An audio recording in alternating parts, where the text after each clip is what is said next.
వారి తాలూకా ఇబ్బందులు చెప్పేటువంటి పరిస్థితి. తొలి సంతకం డిఎస్సికి దిక్కు దివాన్ లేదు. మొన్న చూశారు మా చోడవరం నియోజకవర్గానికి సంబంధించి ఈ రాష్ట్రంలో మిగిలినటువంటి ఒక్క గోవాడ షుగర్ ఫ్యాక్టరీ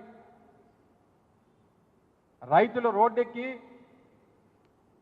ఆ ప్రభుత్వం నుంచి సహాయం అందక,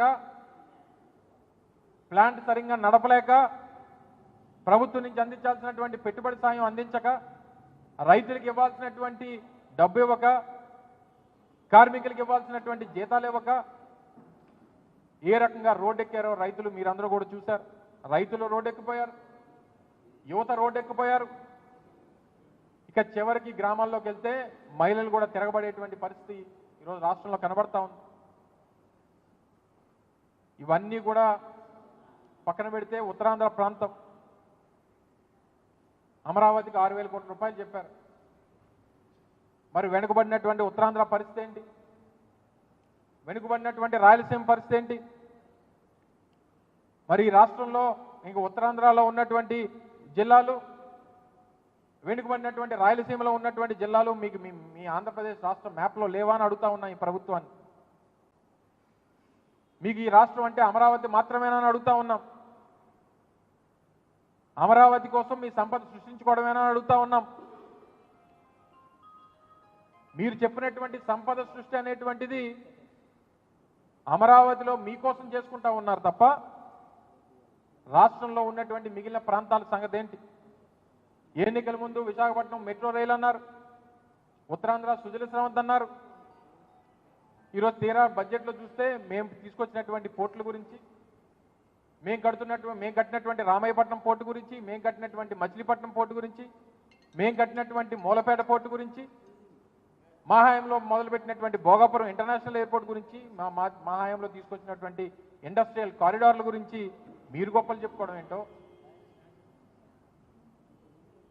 ఇవన్నీ కూడా ప్రజలు గమనిస్తూ ఉన్నారు. ప్రజల పక్షాన వైఎస్ఆర్ కాంగ్రెస్ పార్టీ జగన్మోహన్ రెడ్డి గారి నాయకత్వంలో ప్రజల మధ్య ఇప్పటికే అనేక ఉద్యమ కార్యక్రమాలు రూపొందించాం. గతంలో రైతుల పక్షాన పోరాటం చేశాం. కరెంటు ఛార్జీలు పెద్ద ఎత్తున పెంచేసి 15,000 కోట్ల రూపాయల భారాన్ని రాష్ట్రంలో పేదవాడి మీద వేసేటువంటి పరిస్థితులు చూస్తూ ఉన్నాం. ఇప్పటికన్నా ఇచ్చినటువంటి మాట నిలబెట్టుకునేటువంటి దిశగా మీరు చెప్పినటువంటి ఆ 15,000 రూపాయలు చెప్పిన ఆ పిల్లలకి ఇస్తానన్నారు. 1,500 రూపాయలు చెప్పిన ప్రతి నెల మహిళలకు ఇస్తామన్నారు. చదువుకున్నటువంటి నిరుద్యోగ యువతకి నెలకు 3,000 రూపాయలు ఇస్తామన్నారు. 5 సంవత్సరాల్లో 20 లక్షల ఉద్యోగాలు అన్నారు. మొదటి సంవత్సరం అయిపోయింది. ఎంతమందికి ఉద్యోగాలు ఇచ్చారు?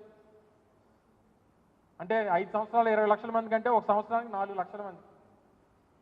ఈ సంవత్సరంలో ఎన్ని లక్షల మందికి ఉద్యోగాలు ఇచ్చారో ప్రభుత్వం సమాధానం చెప్పాలి ప్రజలకి. మండలిలో మా సభ్యులు అడిగితే ఇస్తామని చెప్పాం కానీ మేము చెప్పాం కానీ ఇప్పటికి ఇంక ఇవ్వలేదు అనేటువంటి మాట ముఖ్యమంత్రి గారు కొడుకు చెప్తా ఉన్నాడు. మేము చెప్పాం కానీ ఇస్తామన్నామా అని చెప్పని అడుగుతా ఉన్నాడు. సో ఇన్ని రకాలుగా ఇన్ని మోసాలు కేవలం అధికారం కోసం ఏ గడ్డన్నా తినడానికి వెనుకాడం అనేటువంటి విధంగా ఈరోజు ఈ కార్యక్రమాలన్నీ చేశారు. తప్పకుండా వైఎస్ఆర్ కాంగ్రెస్ పార్టీ ప్రజల పక్షాన పోరాటం చేస్తుంది. ప్రజలకు ఇచ్చినటువంటి హామీలు ఏదైతే ఈ కూటమి ప్రభుత్వం ఎన్నికల్లో చెప్పిందో, అధికారంలోకి రావడానికి చెప్పిందో వాటన్నిటి కూడా నిలబెట్టుకునేటువంటి విధంగా వారి మీద ఒత్తిడి తీసుకొచ్చేటువంటి కార్యక్రమం కూడా వైఎస్ఆర్ కాంగ్రెస్ పార్టీ చేస్తుందనేటువంటి విషయాన్ని తెలియజేసుకుంటూ ఎన్నికల ముందు ఒక నినాదం తీసుకొచ్చారు. Hello AP, bye bye YCP అన్నారు. ఇప్పుడు ఏం చేశారు? హలో ఏపీ కూటమి పెట్టింది టోపీ. ఇది మరి ఎవరు చెప్తారో, ఎవరితో చెప్పించుకుంటారో ప్రజలు అనుకున్నటువంటి మాట ఇది. ఆ రోజు జగన్మోహన్ రెడ్డి గారిని ఇస్తున్నటువంటి పథకాలని అన్నింటినీ కూడా విమర్శించి అంతకంటే ఎక్కువ ఇస్తామని చెప్పి 3 ఇస్తామని చెప్పి మోసం చేసి ఇప్పుడు హలో ఏపీ కూటమి పెట్టింది మనకు టోపీ అనుకునేటువంటి విధంగా ఈరోజు ప్రజలు అనుకునేటువంటి పరిస్థితి తీసుకొచ్చింది ఈ ప్రభుత్వం అనేటువంటి విషయాన్ని మరొకసారి ఈ ఈ సందర్భంగా తెలియజేసుకుంటూ ప్రజలందరికీ కూడా జరుగుతున్నటువంటి మోసాన్ని చేస్తున్నటువంటి ఈ వంచనని గుర్తించాల్సిందిగా మీ ద్వారా ప్రజలందరినీ కూడా కోరుతా ఉన్నాం. Thank you.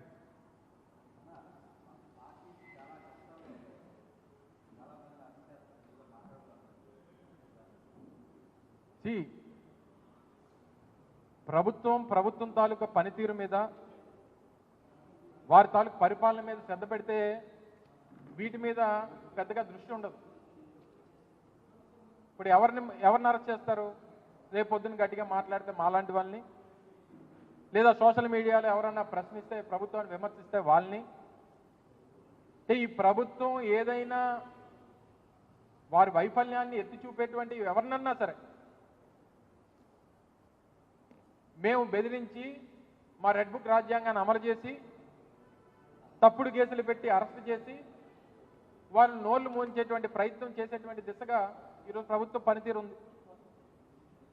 సో ప్రభుత్వం వారి తాలూకా పని మీద శ్రద్ధ లేనప్పుడు, ఇచ్చినటువంటి మాట నిలబెట్టుకునేటువంటి పరిస్థితులు లేనప్పుడే ఇలాంటి పరిస్థితులకి వారు దిగజారుతారు. సరే, వీటన్నిటి కూడా చట్టాలు, మా న్యాయస్థానాలు ఇవన్నీ ఉన్నాయి, వాటిలో పోరాటం చేస్తాం. తప్పకుండా ప్రభుత్వాన్ని మాత్రం నిలదీసేటువంటి విషయంలో ఎప్పటికీ కూడా వైఎస్ఆర్ కాంగ్రెస్ పార్టీ వాళ్ళు ఎంతమంది అరెస్ట్ చేసినా వెనకడిగేసేటువంటి ప్రసక్తే ఉండదు అనేటువంటి విషయాన్ని మరొకసారి ఈ సందర్భంగా తెలియజేస్తా ఉన్నాను. ఓకే, చెప్తున్నాను కదా, మళ్ళీ సేమ్ ఇందాక చెప్పినట్టుగా ప్రభుత్వాన్ని, సో వారు ఏదో మాట్లాడారని గత ప్రభుత్వాన్ని గతంలో అధికారం ఉన్నప్పుడు లేదా అధికారం పోయిన తర్వాత తెలుగుదేశం పార్టీని విమర్శించారని చెప్పి ఆయన మీద కేసు పెట్టారు. ఇదే ఇప్పుడు కూటమి నేతలు గతంలో మేము అధికారంలో ఉన్నప్పుడు ఆ రోజు జగన్మోహన్ రెడ్డి గారి మీద కానీ వైఎస్ఆర్ కాంగ్రెస్ పార్టీ నాయకుల మీద కానీ ఏ రకంగా మాట్లాడారో అని ఇవన్నీ మేము పరిగణలో తీసుకుంటే ఇప్పటికీ అక్కడ ఉన్నటువంటి వారు అందరూ కూడా జైల్లో ఉండేవారు. సో ఇవి కాదు, ప్రభుత్వంలో మీరు అధికారం ప్రజలకు ఇచ్చిన తర్వాత మీరు శ్రద్ధ పెట్టాల్సింది పరిపాలన మీద, ప్రజలకు ఇచ్చినటువంటి హామీల మీద. సో వీటిని ప్రశ్నించేటువంటి పరిస్థితి వచ్చినప్పుడు వారి మీద ఈ రకమైనటువంటి చర్యలు తీసుకునేటువంటి కార్యక్రమాలు, కక్ష సాధింపు చర్యలు ఇవన్నీ జరుగుతూ ఉంటాయి. సరే, వీటికన్నింటిని కూడా బెదిరిపోయో లేకపోతే భయపడో వెనకడిగేసి ఇంట్లో కూర్చునేటువంటి పరిస్థితులు మాకు ఉండవు అనేటువంటి విషయాన్ని మరొకసారి వారికి తెలియజేస్తూ ఉన్నాం.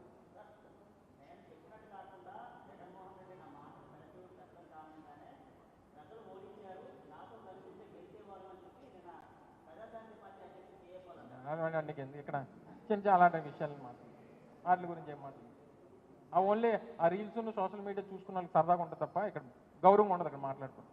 ఇంకేదని చెప్పు.